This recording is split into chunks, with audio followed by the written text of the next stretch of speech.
Comme vous le savez, nous avons levé 300 millions de dollars sur les marchés de capitaux l'an dernier au sein de la bourse de l'île Maurice. Et nous sommes ici aujourd'hui pour nous adresser à nos investisseurs qui ont choisi de participer à cette levée de capital, ainsi que l'ensemble des partenaires que nous avons au sein de l'île.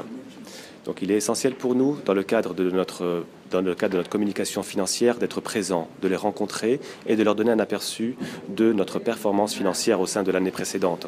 Nous sommes ici aussi afin de leur donner des projections sur ce que nous allons réaliser l'an prochain en termes de performance financière, de les rassurer sur les dividendes qu'ils vont recevoir, parce que les dividendes sont importants pour les investisseurs mauriciens et nous sommes en mesure de leur donner des dividendes solides.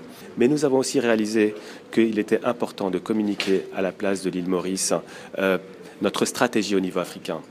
Par exemple, il est assez notoire que 4% de notre portefeuille est dévolu à l'économie mauricienne, dans des projets qui occupent une place particulièrement chère aux Mauriciens et aux Mauriciennes. Notre stratégie s'articule principalement sur 4 points.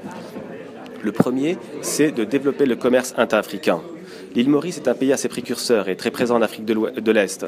Mais on s'est rendu compte qu'au niveau africain, seuls 15% du commerce réalisé en Afrique est un commerce intra-africain, alors que nos homologues européens et asiatiques réalisent entre 50 et 70% de ce commerce entre eux-mêmes. Donc notre objectif en tant que banque, notre ADN, c'est véritablement d'aider l'ensemble des pays africains à commercer entre eux. Notre second point, afin d'atteindre cet objectif, c'est de développer l'industrialisation et la valeur ajoutée de ce commerce. C'est vrai qu'à l'île Maurice, vous êtes assez précurseur. L'industrie du sucre, vous êtes passé de l'exportation de canne à sucre à l'exportation de produits finis. Mais la majorité des pays africains, en fait, se contentent de commercer des commodités à leur niveau basique. Le cacao, nous exportons la fève et toute la valeur ajoutée se trouve en Suisse chez Nestlé.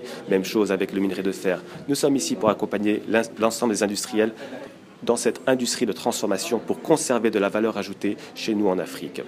Un point aussi important, c'est le développement des trade finance, ce qu'on appelle communément les lettres de crédit. Une grande partie des banques internationales ont déserté le continent en raison de facteurs techniques qu'on nomme Basel III ou autres, qui font qu'en fait leur capital, ils le réservent pour le marché domestique et l'ensemble de nos intervenants n'ont plus l'assise financière pour financer leur commerce. Nous sommes une banque d'import et d'export. Nous devons aider l'ensemble de ces intervenants à financer leur exportation. Et enfin, ceci est un quatrième pilier chez nous, un pilier très important, c'est faire tout ceci dans une orthodoxie financière. L'orthodoxie financière est importante. C'est celle qui permet aux investisseurs que nous rencontrons aujourd'hui de leur distribuer des dividendes solides. Nous avons un capital adequacy ratio aujourd'hui qui est à 26%. Notre objectif est de le garder en permanence au-dessus de 20%, avec un return on equity que nous cherchons à maintenir au-dessus de 11% et des returns sur assets en dessous de 2%.